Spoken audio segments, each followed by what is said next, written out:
الحمد للہ رب العالمین والصلاة والسلام علی اشرف الانبیاء والمرسلین نبینا محمد وعلی آلہ واصحابہ اجمعین۔ آج کے درس میں انشاءاللہ ایک دعا کی تشریح اور اس کا مفہوم اور اس کے فوائد دیکھیں گے۔ دعا انسان کی ہر وقت کی ضرورت ہے، اور یہ مشہور دعا ہے، مشہور ذکر ہے جو ہم سنتے رہتے ہیں، لیکن آج ہم اس کی تشریح دیکھیں گے، کیونکہ بہت ساری دعائیں ہم روزانہ پڑھتے ہیں، صبح و شام پڑھتے ہیں، لیکن وہ الفاظ سے ادا ہوتے ہیں، لیکن اس کا مطلب، اس کی میننگ نہیں معلوم ہوتا ہے۔ مطلب نہ معلوم ہونے کی وجہ سے وہ الفاظ سے تو ادا ہوتے ہیں، لیکن اس کی گہرائی کا جب علم نہیں ہوتا ہے تو وہ کیفیت نہیں پیدا ہوتی ہے۔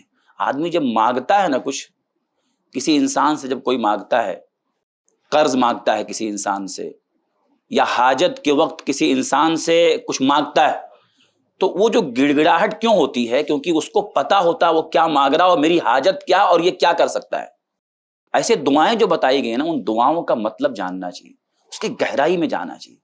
تو ایک دعا ہے جو عام طور پہ ہم کو یاد بھی ہے، لیکن آج اس کو ہم سمجھیں گے۔ اور یہ دعا کیا ہے؟ عبداللہ ابن عباس رضی اللہ تعالی عنہ فرماتے ہیں، کان من دعائہ صلی اللہ علیہ وسلم، اللہ کے نبی صلی اللہ علیہ وسلم کی دعاؤں میں سے یہ دعا ہے۔ کس وقت کی؟ عند الکرب، کرب کے وقت۔ کرب ایک ایسا لفظ عربی کا جس میں دو چیزیں ہوں۔ کرب اور غم یا حزن میں فرق ہوتا ہے۔ ایک ہوتا ہے حزن، غم، ایک ہوتا ہے کرب، اور دونوں عربی الفاظ ہیں۔ تو غم کہتے ہیں یا حزن کہتے ہیں جو صرف دل کے اندر غم ہو، اندرونی کیفیت، دل بے چین ہو، دل میں غم ہو، دل بے قرار ہو، اس کو کہتے ہیں حزن، اس کو کہتے ہیں غم۔ لیکن کرب کہتے ہیں جو دو چیزیں ساتھ میں ہو، دل بھی بے چین ہو، دل میں غم ہو، اور باہر کی جو کیفیت ہے بدن کے اوپر یا حالات اس کے بگڑے ہوئے ہوں، تو دل کی کیفیت خراب ہو، دل بے چین ہو اور باہر کے حالات بگڑے، اس کو کرب کہتے ہیں۔ بہت جامع لفظ ہے عربی کا۔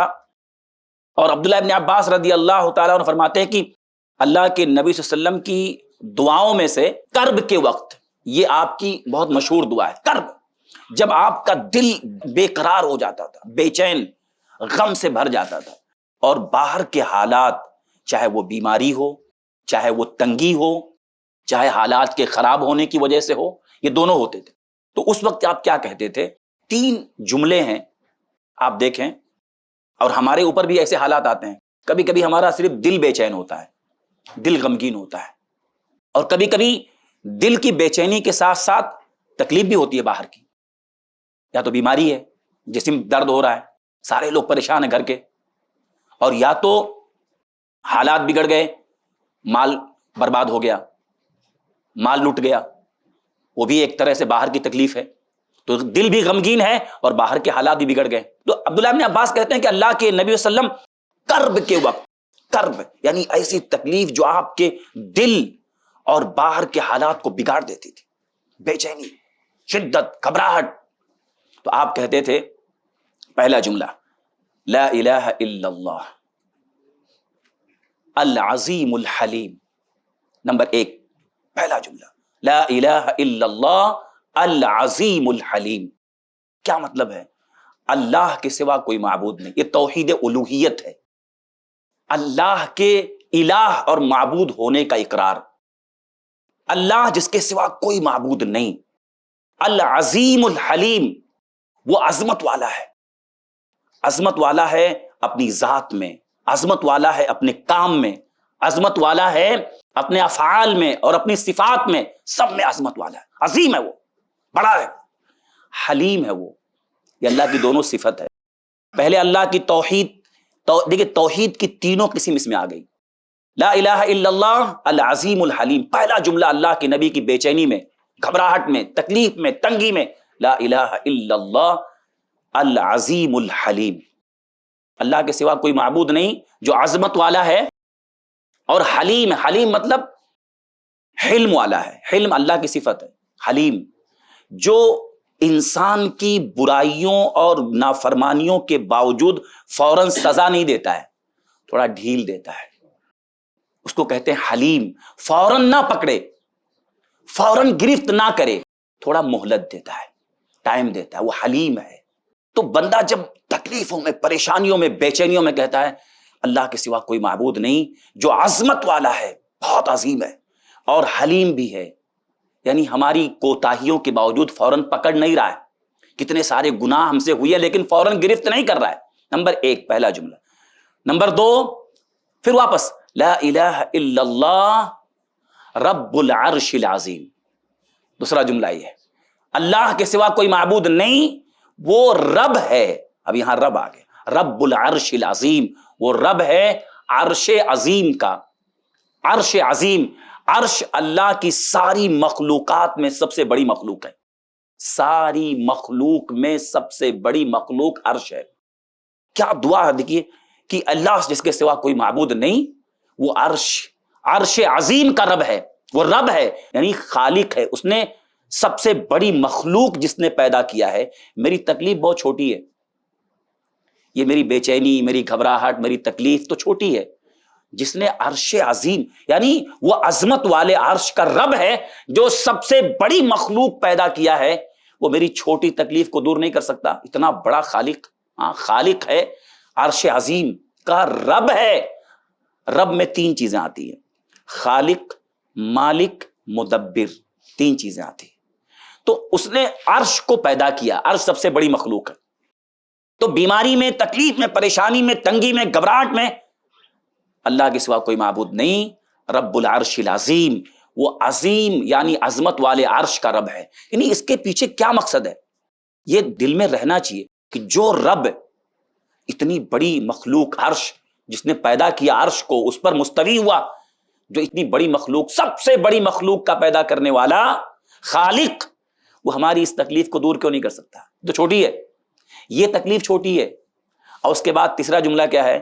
لا الہ الا اللہ رب السماوات ورب العرض ورب العرش الکریم۔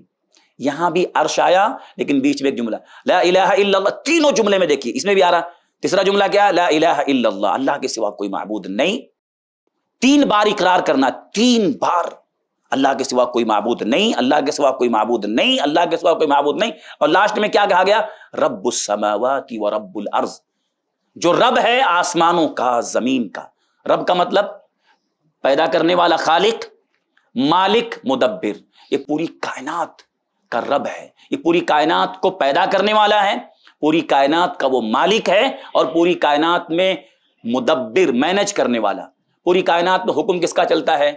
کون بیمار ہو، کون صحت مند ہو، کس کا مال برباد ہو، کس کا لٹے، کون بخار آئے کس کو، کون صحت مند ہو، کون ہاسپٹل میں جائے، کون ہاسپٹل سے نکلے، کون بیمار، یہ پورا مینج کون کرتا ہے؟